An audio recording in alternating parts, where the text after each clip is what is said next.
തിരുവനന്തപുരം പാലോട് മരക്കൊമ്പ് വീണ് യുവാവ് മരിച്ചു. സ്കൂട്ടർ യാത്രികനായ ഇടിഞ്ഞാർ സ്വദേശി ഷൈജുവാണ് മരിച്ചത്. രാത്രി 10:30യോടെയായിരുന്നു അപകടം. MG പ്രതീഷ് വിവരങ്ങളുമായി തിരുവനന്തപുരത്ത് നിന്ന് ചേരുന്നുണ്ട്. പ്രതീഷ്, എന്താണ് കൂടുതൽ വിവരങ്ങൾ? എന്താണ് സംഭവിച്ചത് പ്രതീഷ്?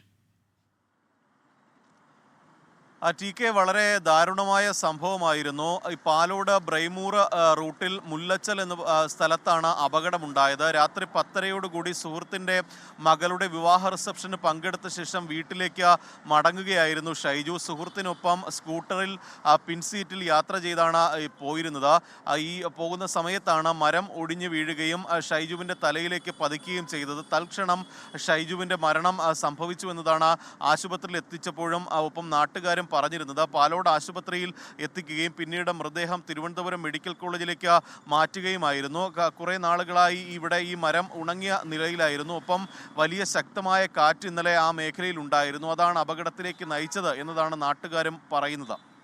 ലോകത്തെവിടെയായാലും ഏത് സമയത്തും 24 വാർത്തകളും ഓഗ്മെന്റഡ് റിയാലിറ്റി പാക്കേജുകളും എക്സ്പ്ലെയിനറുകളും വിശദമായി കാണാൻ ഞങ്ങളുടെ യൂട്യൂബ് ചാനൽ നിങ്ങൾക്ക് സബ്സ്ക്രൈബ് ചെയ്യാം.